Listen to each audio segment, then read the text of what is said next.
let's talk about that big announcement from Marvel Studios. So we got a lot of people confirmed for Avengers Doomsday.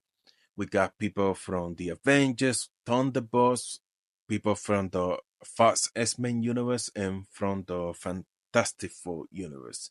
They also confirmed there are yet still names to be announced, and they will announce those names later. I think maybe it's because some of those names, their deals are not yet closed, or maybe they will have just cameos in that film and they will have a bigger role in Secret Wars.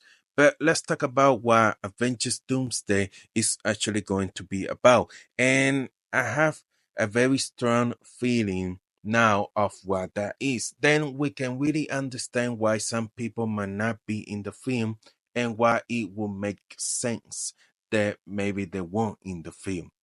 Now, the book of 2015 Secret Wars comic book takes place in a new reality where Doom is God and everything revolves around him. Think WandaVision crossed with Game of Thrones, and that concept of the leak was amazing. And the Russo brothers said that wasn't Doomsday, and I think they were right. I think that's Secret Wars. I think that is going to be the second film, and it looks amazing. But before we get to that moment, Doom has to make that reality. That's right. So let Doom cook. So the first part of 2015 Secret Wars is the first of 9 issues. So the fact they're going to take this one issue and turn it into a movie, we'll see how that works out for them. So it was one issue again of 9, and it was an encouraging event where the original 616 comic book universe and the new Ultimate Universe, which had new characters like Miles Morales, collided.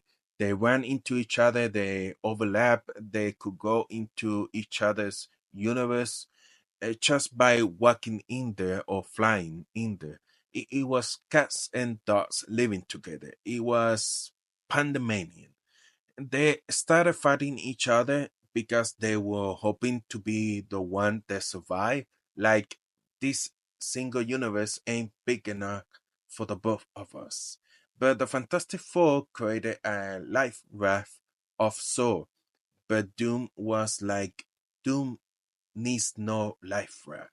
Doom shall recreate reality. So he and Doctor Strange and Molecule Man they went to see the Beyonders, who in the comics were in charge of the multiverse, to create a new universe where again Doom was not just king but God. So let's translate that story to the MCU, the main MCU universe, the Fox Marvel universe, and now this new Fantastic Four universe. All three of them collide and they all fight each other. Who's going to make a out of this alive? And the scientists trying to find a solution, but while they all doing that, our new Doom goes to Loki, who in the MCU is in charge of the multiverse and is confirmed for this movie. He's coming back for this film. Now, officially, his Doom wants to create his own universe, and maybe Thor is the key for Robert Downey Jr.'s Doom to get to Loki, or maybe he tricks Loki and the Avengers of him being Tony Stark in order to get that new reality in order to get what he wants. So it's very interesting and we'll see how that turns out, but it sounds really fascinating. So I highly recommend you go and read that comic book because in order once the movie comes out, you can see the changes and the comparison from the source material. It's going to be a lot of fun.